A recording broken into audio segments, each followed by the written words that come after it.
এত বড় আপনাদের খতিব সাহেব দেখে আসছে হজ করতে যায়, এত বড় বিশাল বড় একটা উহুদ পাহাড়। নবীজি বলেন মনে হয়েছে যেন উহুদ পাহাড় আমার বুকের উপর চেপে ধরা হয়েছে। আল্লাহর নবী বিশ্ব নবীর এই কথা শুনিয়া হযরত আজরাইল আলাইহিস সালাম বললেন, ওগো আল্লাহর নবী, আপনাকে তো অতি সহজে আপনার আত্মাটা আমি বের করতেছি, এরপরে বলেন এত কষ্ট। আল্লাহর নবী কেঁদে কেঁদে বললেন, আজরাইল রে, আমার গুনাহগার উম্মতের মৃত্যুর যন্ত্রণা না জানি কত বেশি হয়। আমার সকলের উম্মতের যত মৃত্যুর যন্ত্রণা আছে সব আমাকে দাও, তবে আমার গুনাহগার উম্মতকে মৃত্যুর কষ্ট দিও না। ওরে মুসলমান, নবীজির রূহ মুবারক অতি সহজে বের করার পরে যদি এত কষ্ট হয়, আর আপনার আমার মতন পাপিষ্ঠ মানুষের আত্মা বের করার সময় কত কষ্ট হবে? আওয়াজ করে বলেন ঠিক ঠিক না? আল্লাহর নবী বিশ্ব নবী বলেন, শুনো, নেককার মানুষের আত্মাগুলিকে আমার আল্লাহ ফেরেশতারা নিয়ে 7 আসমানের উপরে ইল্লিন নামক জায়গা আছে, ওই জায়গার মধ্যে সংরক্ষণ করে রাখে। লাশটাকে যখন আবার কবরের মধ্যে দাফন করা হয়, ওই ইল্লিন নামক জায়গার মধ্যে লাশটার নাম এন্ট্রি করিয়া আবার কবরের লাশের দেহের ভিতরে আত্মাটাকে বের করে দেওয়া হয়। ওই কবরের লাশের ভিতরে যে আত্মা দেওয়া হয়, দুনিয়ার মানুষ দুনিয়াতে থাকলে যেমন শক্তি দেখাইয়া ঘরের দেওয়াল ভাঙতে পারে, কিন্তু কবরবাসী শক্তির দ্বারা মাটির চারপাশের ছানি ভাঙার কোনো ক্ষমতা। আমার মুসলমান ভাইরা আসুন, পক্ষান্তরে যাদের ঈমান নষ্ট, আমল নষ্ট, নামাজ নাই, কোরআন নাই, জিকির নাই, পর্দা নাই, হালাল নাই, হারাম নাই, তাদের সামনে আজরাইল আলাইহিস সালাতু ওয়াস সালাম ভয়ঙ্কর আকৃতি নিয়ে 500 ফেরেশতাদেরকে নিয়ে হাজির হবে। প্রত্যেকের হাতের মধ্যে লোহার গুর্জ থাকবে, লোহার হাতুড়ি থাকবে। এমন ভয়ঙ্কর আকৃতি দেখে দুনিয়ার পুলিশকে যেমন আসামি দেখলে আত্মগোপন করতে চায়, সেদিন আত্মারা দেহের রগের ভিতরে পলায়ন করতে থাকবে। আজরাইল আলাইহিস সালামের আঙ্গুলের নখগুলি অনেক বড় হবে এবং মাথাগুলি বাঁকা করে দেওয়া হবে। আজরাইল এমন ভাবে থাবা দিয়া ধরবে, বাঘ সিংহ যেমন প্রাণীকে থাবা দিয়া ধরে, এমন ভাবে ধরে আনবে, তখন নাফরমান এত কষ্ট অনুভব করবে। একটা বকরি বা ছাগলকে জবেহ করা ছাড়া চামড়াকে আলাদা করলে যেমন কষ্ট পাবে, এর চেয়ে আরো বেশি কষ্ট পাবে। জোরে জোরে বলেন নাউযুবিল্লাহ। আমার মুসলমান ভাইরা, তখন এই আত্মাটাকে আজরাইল আলাইহিস সালাতু ওয়াস সালাম 7 তবক জমিনের নিচে সিজ্জিন নামক একটা জায়গা আছে, যেই জায়গার মধ্যে জাহান্নামীদের তালিকাগুলি লিপিবদ্ধ করা হয়, সেখানের মধ্যে তালিকাভুক্ত করা হবে। লাশটাকে যখন মাটির নিচে দাফন করা হয়, তখন আত্মাটাকে আবার তার দেহের ভিতরে ফিরে দেওয়া হয়। ওরে মুসলমান, নেককার মানুষের মরণ আর বদকার মানুষের মরণ কষ্ট এবং সুখের মধ্যে ব্যবধান আছে না নাই? আওয়াজ করে জোরে বলেন, আছে না নাই? আমার মুসলমান ভাইয়েরা, মানুষ মৃত্যুবরণ করে তখন তার আত্মীয় স্বজনরা কান্নাকাটি করে। আজরাইল আলাইহিস সালাম দেখে বলে, ওরে আত্মীয় স্বজনেরা শোনো, আমাকে তোমরা গালিগালাজ করিও না। আমি আজরাইল তোমার বাবার রিজিক খায় নাই। তোমার বাবার 1 ফোঁটা রিজিক যতদিন পর্যন্ত ছিল, আমি আজরাইল তোমার বাবার কাছে আসার অনুমতি পাই নাই। তোমার বাবার রিজিকে যত খানা ছিল সবগুলি খেয়ে ফেলেছে, যত পানীয় ছিল সবগুলি খেয়ে ফেলেছে, এমনকি যতটা ঔষধ এবং ট্যাবলেট রিজিকে ছিল এইগুলি পর্যন্ত খেয়ে ফেলেছে। তোমার বাবার জন্য চিন্তা করিও না, তোমরা যার যার চিন্তা করো, কোন দিন না জানি আমি আজরাইল তোমাদের কাছে আসি। আমার মুসলমান ভাইয়েরা আসুন, তখন এই লাশটাকে গোসল করানো হয়। আল্লাহর নবী বলেন, এমন গরম পানি দিয়ে গোসল করায়ও না যেই গরম পানি সুস্থ মানুষ সহ্য করতে পারে না। হালকা কুসুম গরম পানি দিয়া আস্তে আস্তে তার শরীরটাকে মাজো। এরপরে গোসল করানোর পরে কাফনের কাপড় পরানো হয়। কাফনে কাপড় পরানোর পরে জানাজার মাঠে নেওয়া হয়। জানাজার নামাজ আদায়ের পরে নিজের ঘনিষ্ঠ আত্মীয় স্বজন কাঁধে নেই কথা কোন ঠিক কি ঠিক না? ভাই কাঁদে নেই, ছেলে কাঁদে নেই, ভাতিজারা কাঁদে নেই কবরের দিকে নেওয়ার জন্য। ওই লোকটা যদি আল্লাহওয়ালা হয়, ওই লোকটা যদি নামাজি হয়, তখন বলতে থাকে কাদ্দিমুনি কাদ্দিমুনি। ওরে আমার আত্মীয় স্বজনেরা শুনো, তাড়াতাড়ি করে আমাকে গোরস্থানে নিয়ে যাও, তাড়াতাড়ি করে গোরস্থানে নিয়ে যাও। কেন গোরস্থানের কথা বলে? কারণ তখন তার চোখের সামনে জান্নাতের নাজ নিয়ামতগুলি ভেসে উঠে। যখন সুবহানাল্লাহ, জান্নাতের নিয়ামতগুলি তার চোখের সামনে ভেসে উঠে, যার কারণে সে বলে আর দেবগ্রাম বাড়িতে আমাকে রাখো না, আর দেরি করিও না, তাড়াতাড়ি করে আমাকে কবর দেশে নিয়ে যাও। আর ঈমান আমল যদি খারাপ হয়, সেই লোকটা তখন বলবে আইনা তাযহাবুনি আইনা তাযহাবুনি। ওরে আমার আত্মীয় স্বজনেরা, কোথায় আমাকে নিয়ে যাইতেছো? আমি তো দেখতেছি জাহান্নামের আযাব কবরের মধ্যে রেডি হয়ে আছে। অন্ধ ফেরেশতা গর্জনিয়া দাঁড়ায় রয়েছে, 99টা সর্প আমার দিকে তাকায় রয়েছে। আওয়াজ করে বলেন ঠিক কি ঠিক না? কাফন আমার আপন, কবর আমার ঘাঁটি, সেই কবরে যেতে হবে, নেই যে কোনো সাথী। কথা কোন ঠিক কি ঠিক না? বলেন কাফন আমার আপন, কবর আমার ঘাঁটি, ওই কবরে যেতে হবে, নেই যে কোনো সাথী। থাকতে হবে নিরালাই, একা একা বাসতলায়, থাকতে হবে নিরালাই, একা একা বাসতলায়, চতুর্পাশে থাকবে শুধু মাটি, চতুর্পাশে থাকবে শুধু মাটি।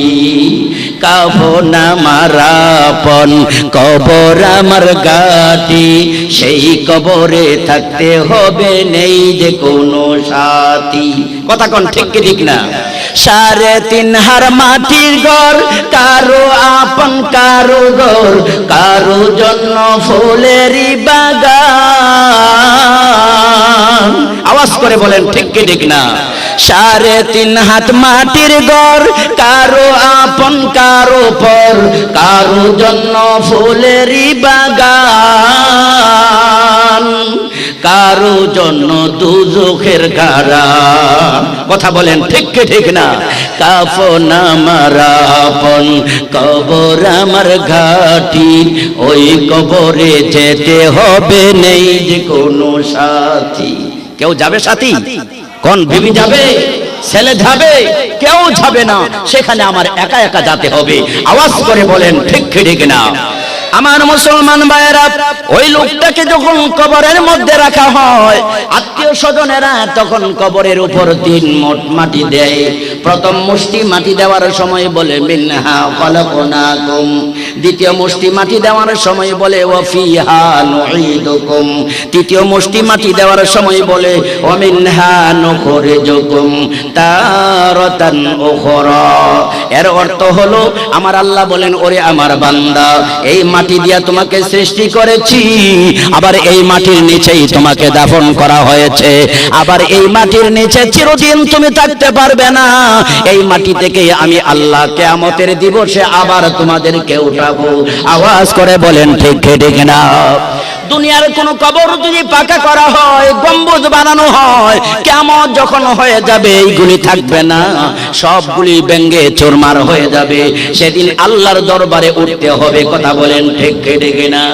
আমার মুসলমান ভাইরা, কবরের মধ্যে যখন দাফন করা হয়, আল্লাহর নবী বিশ্ব নবী বলেন, আত্মীয় স্বজনরা যখন 40 কদম দূরে চলে যায়, তখন কবরের মধ্যে 2 জন ফেরেশতা আসে।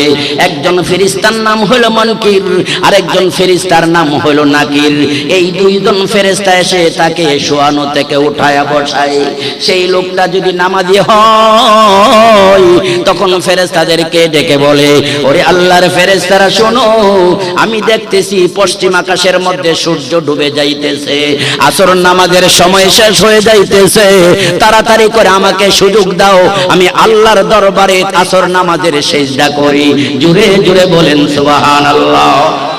যদি ওই লোকটা নামাজি হয় এই কথা বলবে, আর বেনামাজি হইলে তো নামাজের কথা মনে থাকবে না। তখন মুনকির নাকির ফেরেশতারা বলবে, ওরে আল্লাহর বান্দা, তুমি তো দেবগ্রাম 2 তলা 3 তলা বাড়ির ভিতরে যতদিন ছিলে ততদিন নামাজ আদায় করেছিলে, আজকে তো মাটির নিচে চলে আসছো, আজকে আর নামাজ পড়তে হবে না, দুনিয়ার নামাজের নিয়ামতের উপভোগ কবরে বসে বসে করবে। জোরে জোরে বলেন সুবহানাল্লাহ। আমার মুসলমান ভাইরা, এই কবরের মধ্যে 2 জন ফেরেশতা আসবে। একজন ফেরেশতার নাম হইল মুনকির, আর একজন ফেরেশতার নাম হইল নাকির। ওই 2 জন ফেরেশতার চক্ষুগুলি এত বড় হবে, আকাশের সূর্য যেমন বড় এর চেয়ে আরো বড় হবে। জুড়ে জুড়ে বলেন সুবহানাল্লাহ। এই 2 জন ফেরেশতার গলার কণ্ঠস্বর কেমন বিকট হবে, আকাশের মধ্যে বজ্রপাত হলে যেমন বিকট আওয়াজ হয়, মুনকির নাকির ফেরেশতার দুজনের গলার কণ্ঠস্বর এমন বিকট আওয়াজ হবে। আওয়াজ করে বলেন আল্লাহু আকবার। আমার মুসলমান ভাইয়েরা, আল্লাহর নবী বলেন 2 জন ফেরেশতা এসে 3টা প্রশ্ন করবেন। 1 নাম্বার প্রশ্ন হলো মার রব্বুকা, তোমার রব কে? আওয়াজ করে বলেন আমাদের রব কে। বলেন জোরে কে? এই প্রশ্নের জবাব দুনিয়াতে শিখে যাইলে হবে না। যেই সকল মুসলমান 5 ওয়াক্ত নামাজ আদায় করবে, নামাজের রুকুর মধ্যে বলবে সুবহানা রাব্বিয়াল আযীম, দাঁড়ায় বলবে রব্বানা লাকাল হামদ, সিজদায় দাঁড়ায় বলবে সুবহানা রাব্বিয়াল আ'লা। যেই সকল মুসলমানরা দৈনিক 5 বার রবের প্রশিক্ষণ নামাজের মাধ্যমে দিয়েছে, ওই লোকটা সঙ্গে সঙ্গে বলে রব্বি আল্লাহ, আমার রব হলো আল্লাহ। জোরে জোরে বলেন সুবহানাল্লাহ। আল্লাহ আমার রব, এই রবি আমার সব। বলেন আল্লাহ আমার রব, এই রবি আমার সব। আমাদের লালন পালন কর্তা। জুড়ে বলেন কে? আওয়াজ করে বলেন কে? পৃথিবীতে এত ভাষা নেই, যত রূপে ডাকি তোমায়, এ দৌড়াতে এত স্বর নেই, যত গানে খোঁজি তোমায়। ও প্রভু প্রভু, ও প্রভু। বলেন প্রভুকে। আওয়াজ করে বলেন কে? গভীর রাতের আঁধারে কেউ যদি ডাকে তোমারে, দাও যে তখন ইশারা, হয়ে পাগল পারা। কাউকে নিরাশ করো না, এমনি রহম তোমার। ও প্রভু প্রভু, ও প্রভু। আওয়াজ করে বলেন আমাদের প্রভুকে।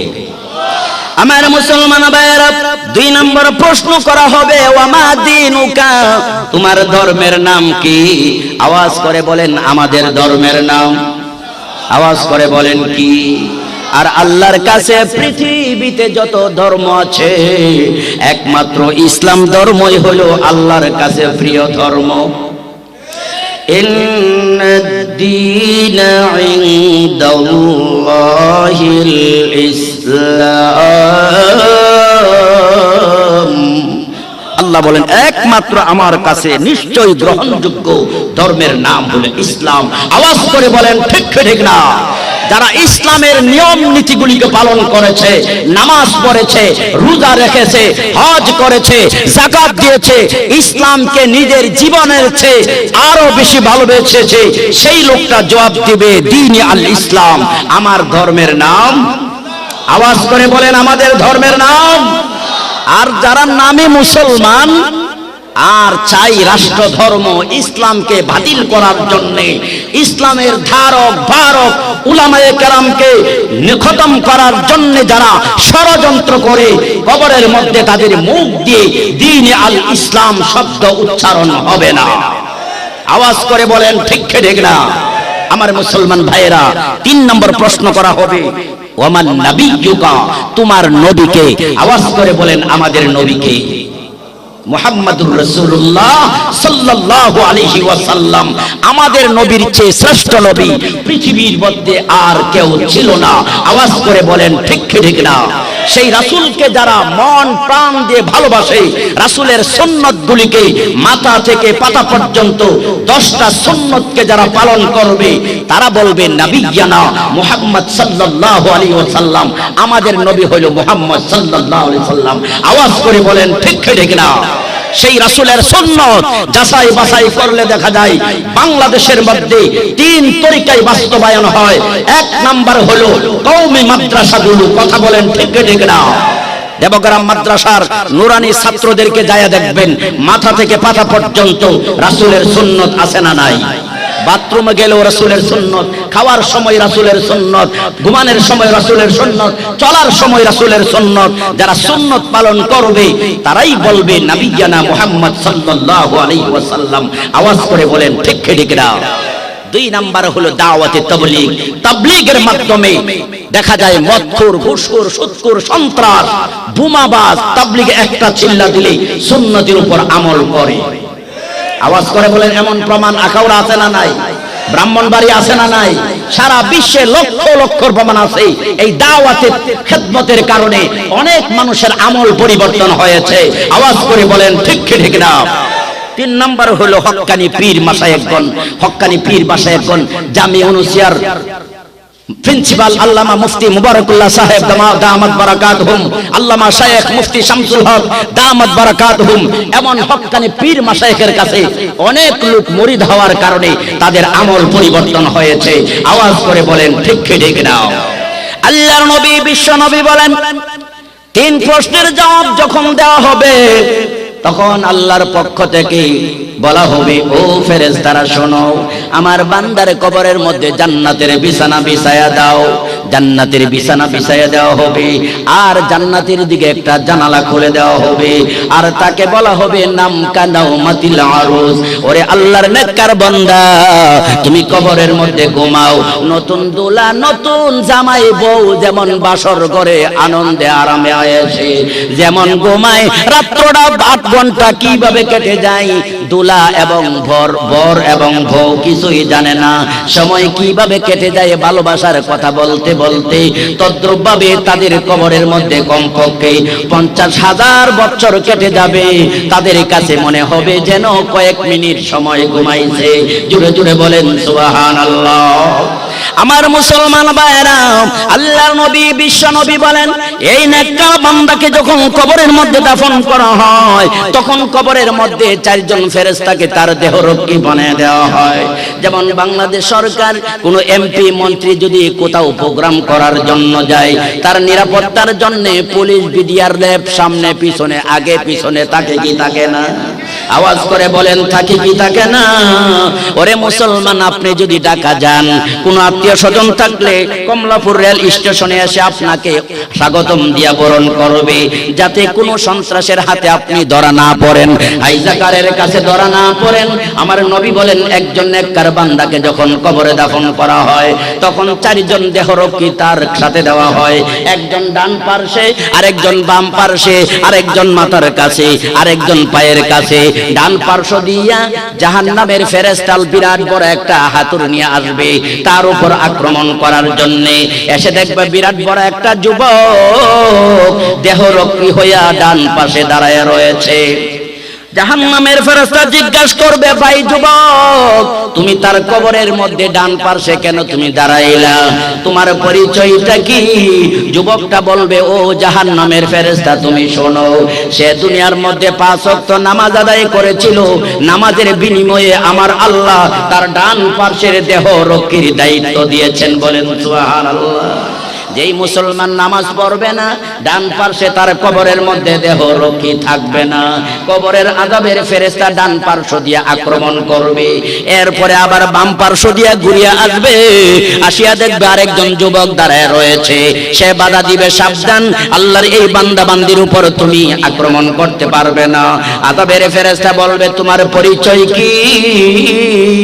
এই যুবক বলবে, আমি হইলাম তার রমজানের রোজা, অনেক কষ্ট করে রমজানের রোজা রেখেছে, রমজানের রোজার বিনিময়ে তার বাম পার্শ্বের দেহ রক্ষীর দায়িত্ব আল্লাহ আমাকে দিয়েছেন। এরপরে জাহান্নামের ফেরেশতা মাথার দিক দিয়ে যাবে আক্রমণ করার জন্য। সেখানে যায় দেখবে একজন যুবক দাঁড়ায় রয়েছে। জিজ্ঞাসা করা হবে তুমি কে? তখন ফেরেশতা বলবে আমি হইলাম তার কোরআন তেলাওয়াত, আমি হইলাম তার জিকির আজকার। সে সকালবেলা সূরা ইয়াসিন তেলাওয়াত করত, মাগরিবের পরে সূরা ওয়াকিয়া তেলাওয়াত করত, সূরা ইখলাস তেলাওয়াত করত। এই কোরআন তেলাওয়াত এবং জিকির আজকারের কারণে আমার আল্লাহ তার মাথার দিকের দেহরক্ষী বানিয়েছে। জোরে বলেন সুবহানাল্লাহ। এরপরে জাহান্নামের ফেরেশতা পায়ের দিক দিয়া যাবে, পায়ের দিক দিয়া যায়ও দেখবে বিরাট বড় একজন যুবক দাঁড়ায়া বাধা দিবে। ওরে জাহান্নামের ফেরেশতা পায়ের দিক দিয়া তার উপর আক্রমণ করতে পারবে না। জাহান্নামের ফেরেশতা বলবে তোমার পরিচয় কি? সেই যুবকটা বলবে আমি হইলাম তার ওয়াজ নসিহত এবং দ্বীনের তালিম। এই লোকটা 10 বছর মক্তব পড়াইছে, এই লোকটা 20 বছর মাদ্রাসা পড়াইছে, এই লোকটা 10 বছর ওয়াজ নসিহত করছে। এই ওয়াজ নসিহত এবং তালিমের বিনিময়ে আমার আল্লাহ আমাকে তার পায়ের দিকের নিরাপত্তা কর্মী হিসাবে দায়িত্ব দিয়েছেন। জোরে জোরে বলেন সুবহানাল্লাহ। এই 4 জন ফেরেশতা কবরের মধ্যে থাকবে, কিয়ামত পর্যন্ত আপনাকে পাহারাদারি করবে। ওরে মুসলমান, কমপক্ষে 50,000 বছর কবরের মধ্যে থাকতে হবে। 50,000 বছরের পরে যখন আজরাইল আলাইহিস সালাম সিংহা ভুৎকার দিবে, চোখগুলি কসলাইতে কসলাইতে উঠবে। যেমন রাত্রির 12টার সময় শুইলে আপনাকে যদি কেউ 1 ঘন্টা পরে ডাক দেয়, ঘুমের কারণে যেমন চোখগুলি যেমন কসলাইবেন, চোখগুলি টানবে, এই রকম ভাবে সে কবর থেকে ঘুম থেকে উঠে বলবে ওরে আল্লাহর ফেরেশতারা কেন আমাকে ঘুম থেকে উঠাইলা? ফেরেশতারা বলবে তুমি কয়দিন ঘুমাইলা বলতে পারো কি? মাত্র 1-2 ঘন্টা সময় হতে পারে। ফেরেশতারা বলবে না না, তুমি এই কবরের মধ্যে কমপক্ষে 50,000 বছর ঘুমিয়েছিলে। কারণ আরামের বিছানা পাইলে ঘুমটা একটু বেশি হয়। আর উলুস সারফুকা যদি কামড় দে, মশা যদি কামড় দে, ঘুমটা কথা কোন ঘুম হয় না। আরামের ঘুমে 50,000 বছর কেটে যাবে। জোরে জোরে বলেন সুবহানাল্লাহ। আমার মুসলমান ভাইরা, যার আমল ভালো না, যার নামাজ নাই, যার রোজা নাই, যার জিকির নাই, তার কোরআন তেলাওয়াত নাই, কবরের মধ্যে কোনো দেহরক্ষী থাকবে না। আল্লাহর নবী বিশ্ব নবী বলেন তার কবরের মধ্যে 2 জন ফেরেশতা মুনকির নাকির এসে জিজ্ঞাসা করবে মার রাব্বুকা, তোমার রবকে? সে বলবে হায় হায় লা আদরি লা আদরি, আমি জানি না রবকে, আমি জানি না।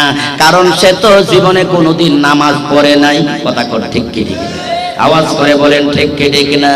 এরপরে জিজ্ঞাসা করা হবে ওয়ামা দিনুকা, তোমার ধর্মের নাম কি? সে বলবে হায় হায় লা আদরি লা আদরি, আমি জানি না আমার ধর্মের নাম কি, আমি জানি না। এরপর প্রশ্ন করা হবে ওয়ামান নাবিয়ুকা, তোমার নবীর নাম কি? 3 প্রশ্নের জবাবে বলবে হায় হায় লা আদরি লা আদরি। এই 3 প্রশ্নের জবাব যখন লা আসবে, দুনিয়ার এক্সামিনার যখন দেখবে প্রশ্নের উত্তর একটাও দেওয়া নাই, তখন তার খাতার মধ্যে দিবে 00। কথা কোন আরো জোরে কোন? ওরে মুসলমান, তখন আমার আল্লাহ কবর বলবেন ওরে কবর, তাকে তুমি চাপ দিয়া ধরো। আল্লাহর নবী বিশ্ব নবী বলেন এই নাফরমান বেনমাজিকে কবর এমন ভাবে চাপ দিয়া ধরবে, এক পাশের হাড় গলি আরেক পাশের হাড়ের ভিতরে ঢুকে যাবে। জোরে জোরে বলেন নাউযুবিল্লাহ। এই কবরের আযাব সহ্য করা সম্ভব হবে কি? দুনিয়ার হাতুড়ি দিয়া যদি কাউকে আঘাত করা হয়, এটাই তো সহ্য করা যায় না। 2 পাশের কবরের মাটি চাপা দিয়া ধরবে, শীতল শুটকি যেমন চাপা বাঁকা হয়ে যায় এমন চেপে যাবে। জুড়ে বলেন নাউযুবিল্লাহ। এরপরে আবার কবরটাকে বড় করে দেওয়া হবে। এরপরে কবরের মধ্যে 99টা সর্প দেওয়া হবে। 99 তিন্নিনা, আল্লাহর নবী বলেন 99টা সর্প দেওয়া হবে। যদি দুনিয়ার মধ্যে একবার শ্বাস ফালাইতো, সাপ যদি একটা সাপ এমন একটা শ্বাস ফালাইতো, দুনিয়ার সবুজ রঙের কোনো গাছ হইতো না, সবগুলি বিষের কারণে মারা যাইতো। আওয়াজ করে বলেন নাউযুবিল্লাহ। ওই সাপগুলি এসে বলবে নাফরমান, ফজরের নামাজ না পড়ার কারণে জোহর পর্যন্ত, জোহর নামাজ না পড়ার কারণে আসর পর্যন্ত, আসর নামাজ না পড়ার কারণে মাগরিব পর্যন্ত, মাগরিব নামাজ না পড়ার কারণে এশা পর্যন্ত, এশা নামাজ না পড়ার কারণে ফজর পর্যন্ত। আমি 99টা আমরা সাপ কিয়ামত পর্যন্ত দংশন করতেই থাকবো, করতেই থাকবো। আওয়াজ করে বলেন নাউযুবিল্লাহ। বলেন এমন আঘাত করলে কি চোখের মধ্যে ঘুম আসবে? আওয়াজ করে বলেন আসবে। এরপরে সাদা শেষ হবে না, একজন অন্ধ ফেরেশতা আসবে, যেই ফেরেশতা চোখে দেখবে না, কান্না দেখলে মায়া লাগবে, কানে শুনবে না, কান্নার আওয়াজ শুনলে তার মায়া লাগবে। হাতের মধ্যে লোহার গর্জ নিয়ে আসবে, হাতুড়ি নিয়ে আসবে, আগুন দিয়ে গরম করে এনে আঘাত করবে, এমন জোরে আঘাত করবে 70 গজ মাটির নিচে চলে যাবে। জোরে বলেন নাউযুবিল্লাহ। কবরের আযাব এতই কঠিন সইতে আমি পারিব না। বলেন না, কবরের আযাব এতই কঠিন সইতে আমি পারিব না। মৃত্যুর যন্ত্রণা এতই কঠিন সইতে আমি পারিব না। ওগো দয়াময় হে রহিম, চাই যে শুধু তোমার করুণা। ওগো দয়াময় হে রহিম, চাই যে শুধু তোমার করুণা। কবরের আযাব এতই কঠিন সইতে আমি পারিব না। মসজিদের ওই পালকিখানা সবার দ্বারে আসবে সবারই জানা। কথা বলেন ঠিক কি ঠিক? ভাগ্য ভালো হলে আসবে। কত মানুষ তো পথে ঘাটে মারা যায়, নিখোঁজ হয়, অপহরণ হয়, কথা কোন হন কি হয় না। মসজিদের ওই পালকিখানা সবার দ্বারে আসবে সবারই জানা। বড়ই পাতার গরম জলে শেষ গোসল দিবে সব মানা। গোসলের শেষে সাদা কাফনে চির বিদায় দিবে সবারই জানা। আওয়াজ করে বলেন ঠিক কি ঠিক না? আল্লাহর নবী বিশ্ব নবী বলেন তখন তার কবরের আযাব কিয়ামত পর্যন্ত চলবে। মুসলমান কবরে আযাব সত্য, সন্দেহের কোনো অবকাশ। আওয়াজ করে বলেন সন্দেহের কোনো অবকাশ নাই। আল্লাহর নবী বিশ্ব নবীর একজন সাহাবী বলেন, আল্লাহর নবীর সাহাবী হযরত সাদ ইবনে মুআজ রাদিয়াল্লাহু তাআলা আনহু যখন মৃত্যুবরণ করলেন, তার জানাজা নামাজের মধ্যে 70,000 ফেরেশতারা অংশগ্রহণ করেছিলেন। জোরে জোরে বলেন সুবহানাল্লাহ। 70,000 ফেরেশতারা যার জানাজার নামাজে আসছে, এই লোকটা নিঃসন্দেহে আল্লাহওয়ালা, এর মধ্যে কোনো সন্দেহ নাই। কথা কোন ঠিক ঠিক না? আল্লাহর নবী বিশ্ব নবী সাদ ইবনে মুআজ রাদিয়াল্লাহু তাআলা আনহুকে দাফন করার জন্য কবরের মধ্যে নামলেন। হঠাৎ করে আল্লাহু আকবার, জোরে বলেন আল্লাহু আকবার। আল্লাহু আকবার বলে ধ্বনি দিলেন, সাহাবায়ে কেরাম আল্লাহু আকবার করে ধ্বনি দিলেন। লাশকে দাফন করা হলো। এরপরে সাহাবায়ে কেরাম জিজ্ঞাসা করলেন, ইয়া রাসূলুল্লাহ, আল্লাহর নবী গো, কত লাশ দাফন করতে দেখলাম, কিন্তু হঠাৎ করে আল্লাহু আকবার ধ্বনি দিতে কোনোদিন শুনি নাই, জিকির করতে কোনোদিন শুনি নাই, আপনি হঠাৎ করে কেন আল্লাহু আকবার ধ্বনি দিলেন?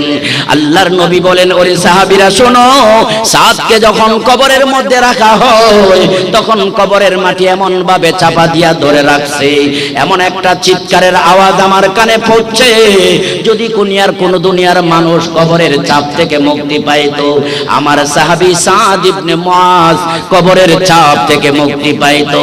আওয়াজ করে বলেন আল্লাহু আকবার। আল্লাহর নবী বিশ্ব নবীর কন্যা ফাতেমা রাদিয়াল্লাহু তাআলা আনহা, যাকে বিশ্ব নবী বলেছেন ওয়া ফাতিমাতু সাইয়্যিদাতু নিসাই আহলিল জান্নাহ। নবী বলেন ফাতেমা হবে সকল জান্নাতি নারীদের নেত্রী। বলেন সুবহানাল্লাহ। জান্নাতের নেত্রী হওয়া সাধারণ কথা নয়, মুখে বললেই নেত্রী হওয়া যায় না। দুনিয়ার ইউনিয়নের নেতা হইতে গেলে হাজার হাজার টাকা খরচ করা লাগে। কথা কোন লাগে কি লাগে না? থানার নেতা হইতে গেলে আরো বেশি কষ্ট করা লাগে, জেলার নেতা হইতে গেলে আরো বেশি টাকা কষ্ট খরচ করা লাগে। জান্নাতের সকল নারীদের নেত্রী হবে নবীর কন্যা ফাতেমা। জোরে জোরে বলেন ঠিক ঠিক নাও। ফাতেমা রাদিয়াল্লাহু তাআলা আনহা তিনি যখন ইন্তেকাল করলেন, কবরের মধ্যে দাফন করা হবে, সেই মুহূর্তে আল্লাহর নবীর একজন সাহাবী আবু যর গিফারি রাদিয়াল্লাহু তাআলা আনহু কবরকে সম্বোধন করে বললেন, ওরে কবর, সাবধান সাবধান, এই কবরবাসীর সাথে তুমি বেয়াদবি করবে না। ওরে কবর, এমন একজন মহিলাকে তোমার ভিতরে এখন রেখে যাব, যেই মহিলাটা হবে ওয়া ফাতিমাতু সাইয়্যিদাতু নিসাই আহলিল জান্নাহ, সকল জান্নাতি নারীদের নেত্রী। জুড়ে বলেন সুবহানাল্লাহ। ওরে কবর, এমন একটা মহিলাকে তোমার ভিতরে রেখে যাব, যেই মেয়েটার দুইটা সন্তান হাসান হুসাইন, দুই সন্তান হবে জান্নাতের সকল যুবকদের সর্দার। সুবহানাল্লাহ। এমন দুই সন্তানের মা ফাতেমা, এমন একজন মহিলাকে তোমার ভিতরে রেখে যাব, যেই মহিলাটা হলো শেরে খুদা আলীর বিবি, যেই শেরে খুদা আলী দুনিয়ার মধ্যে জান্নাতের শুভ সংবাদ পেয়েছেন। সাবধান সাবধান, তার সাথে কোনোদিন বেয়াদবি করবে না।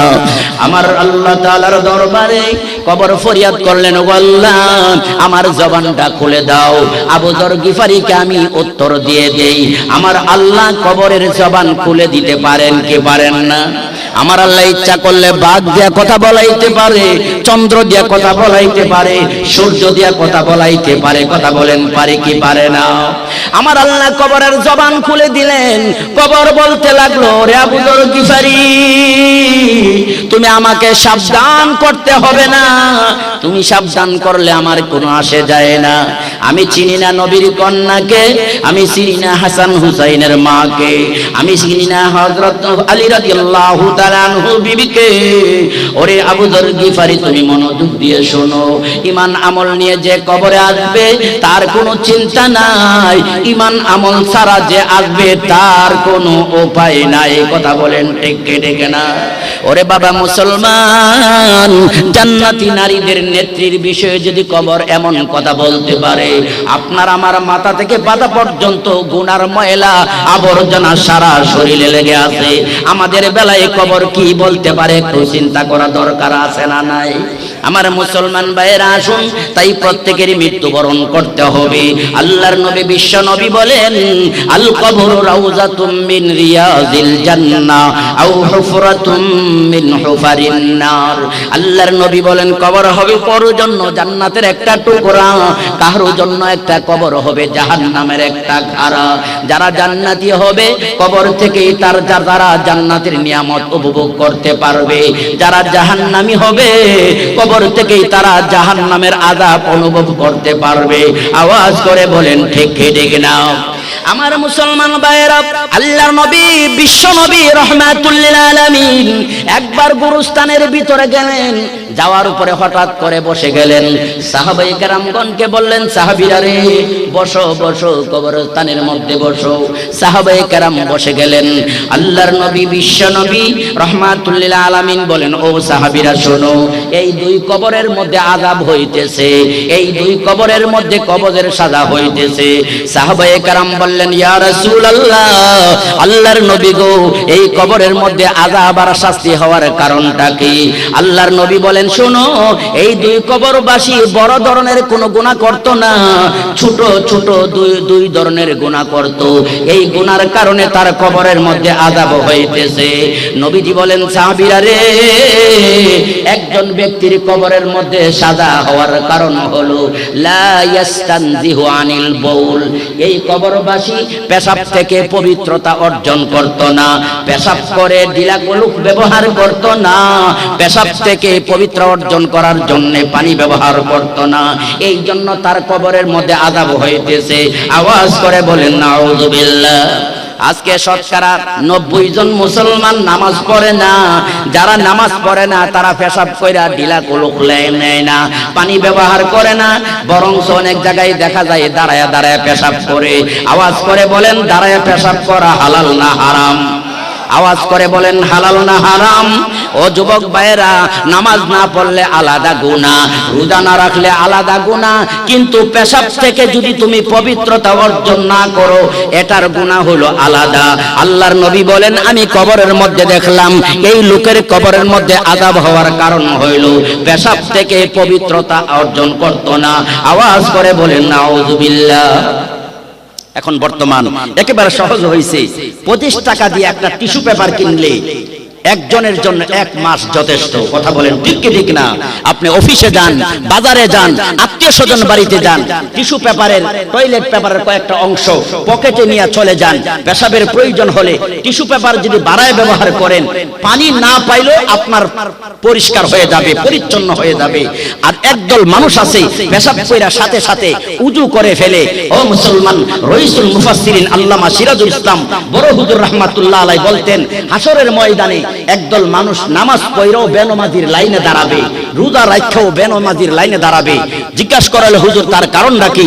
রইসুল মুফাসসিরিন আল্লামা পীর কামেল সিরাজুল ইসলাম বড় হুজুর রাহমাতুল্লাহ আলাইহি বলেন, একদল মুসল্লি আযান শুননা দৌড়ায়া মসজিদে আসে, আয়েশা পেশাব করে, পেশাব কইরা পানি খরচ কইরা সঙ্গে সঙ্গে যায় উযু করে মসজিদের ভিতরে ঢুকে।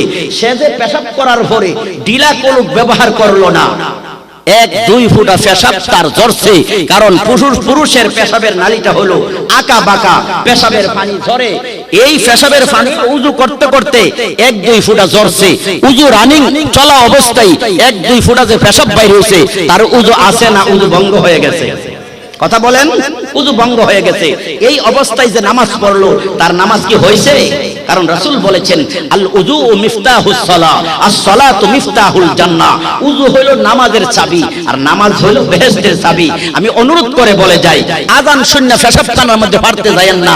15 মিনিট সময় আগে আসবেন, পেশাব কইরা ডিলাকুলুক, এই যে টিস্যু পেপার আছে, টিস্যু পেপার ব্যবহার কইরা এরপরে পানি খরচ করবেন, এরপরে উযু করবেন, এরপরে নামাজে যাবেন। রাজি আছেন তো সবাই? আওয়াজ করে বলেন রাজি আছেন? অনেক ভদ্রলোকের বাসায় দেখা যায় ঘরের মধ্যে আয়োজনের কোনো অভাব নাই, বাথরুমের মধ্যে বিভিন্ন ধরনের ঝর্ণা লাইট লাগানো, কিন্তু 25 টাকা খরচ করে টিস্যু পেপার, টয়লেট পেপার বাথরুমে রাখে না। কথা কোন ঠিক কি ঠিক না? টিভি ডাবল আছে, মোবাইল একজনের 5টা আছে, শাড়ি আছে 12টা, থ্রি পিস আছে 14টা, কিন্তু দেখা যায় বাথরুমে টিস্যু পেপার নাই। জাহান্নামের আযাব থেকে মুক্তি পাওয়ার জন্য টিস্যু পেপার ব্যবহার করা হলো একটা উপায়। আওয়াজ করে বলেন ঠিক কি ঠিক না? 2 নাম্বার, আল্লাহর নবী বিশ্ব নবী বলেন, ওয়ায়ামশি বিন্নামিমা, ওই কবরবাসীর কবরের মধ্যে আযাব হওয়ার কারণ হলো ওই লোকটা চলতে ফিরতে মানুষের বদনাম করত। আপনারা বলেন, চলতে ফিরতে মানুষের বদনাম করেন না মানুষ সমাজের মধ্যে আছে না নাই? আওয়াজ করে বলেন আছে না নাই? ওরে মুসলমান, এই জন্য আমি আপনাদেরকে বলে যাই, আল্লাহর নবী বিশ্ব নবী বলেন, যেই মানুষরা অপরের সমালোচনা করে, অপরের গীবত করে, কিছু মানুষ আছে সুনাম শুনলে হিংসা করে, বদনাম শুনলে আরো তাজা হয়। আওয়াজ করে বলেন আছে না নাই? আমার মুসলমান ভাইয়েরা, আল্লাহর নবী বিশ্ব নবী বলেন, ওয়ায়ামশি বিন্নামিমা, এই লোকের কবরের মধ্যে আযাব হওয়ার কারণ হলো সে চলতে ফিরতে মানুষের বদনাম করত।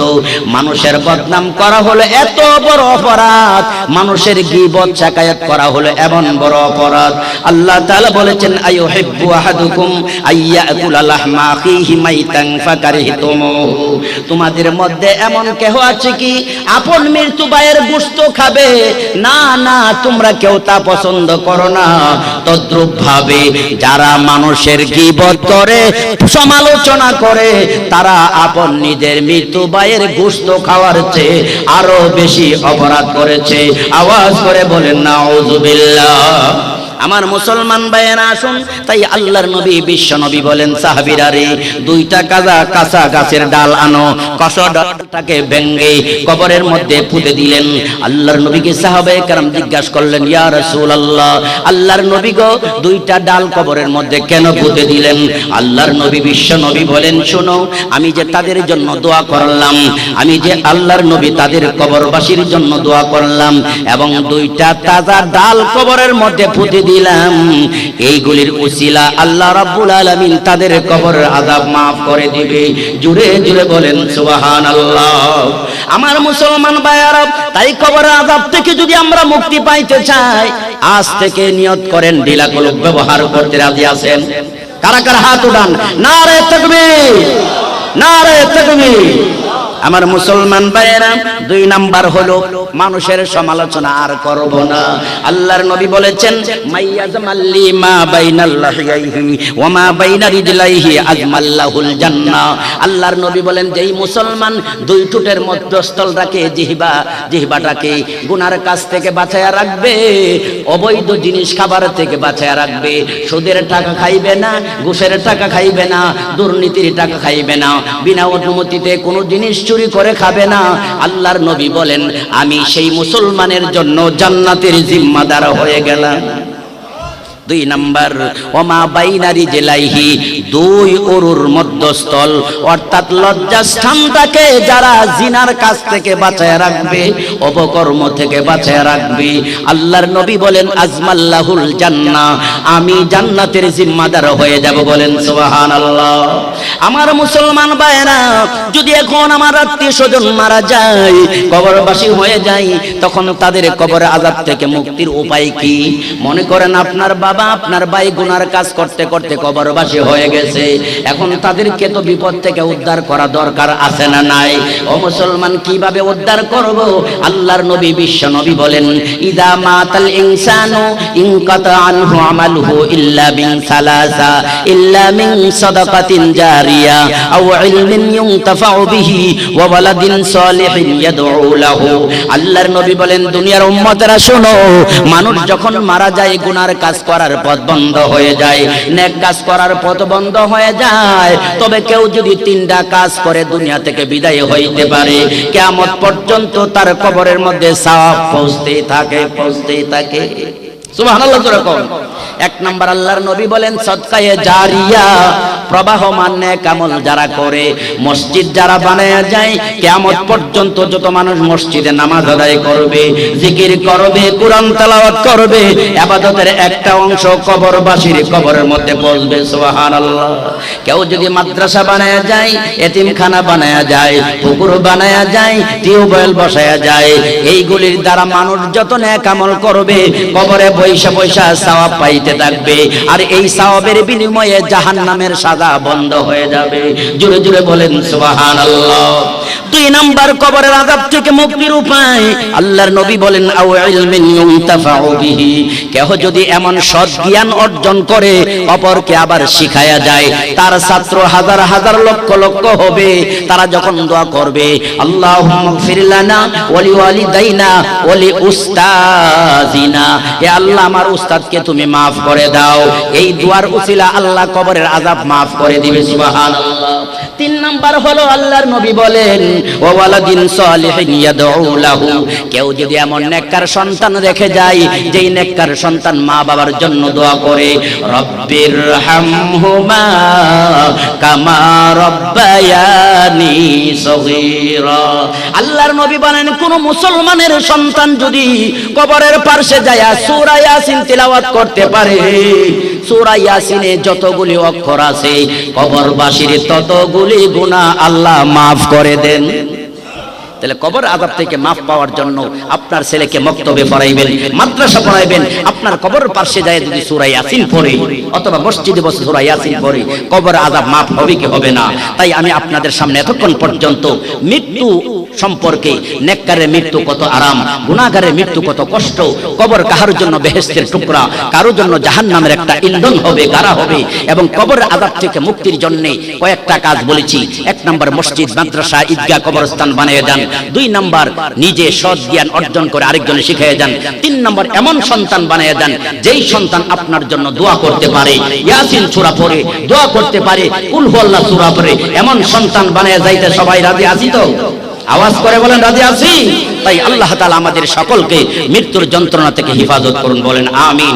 আমাদের আত্মীয় স্বজন যারা কবর পরকালের জগতে আছে, প্রত্যেকের কবরগুলোকে জান্নাতের বাগান বানিয়ে দেন, বলেন আমিন। আগামী বছর আবার হায়াতে আমি পাইতেও পারি, নাও পাইতে পারি, আপনাদের সাথে দেখা হইতেও পারে, নাও হইতে পারে।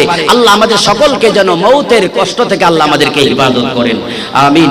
ওয়া আখিরু দাওয়ানা আনিল হামদুলিল্লাহি রাব্বিল আলামিন। আসসালামু আলাইকুম ওয়া রাহমাতুল্লাহি ওয়া বারাকাতুহু।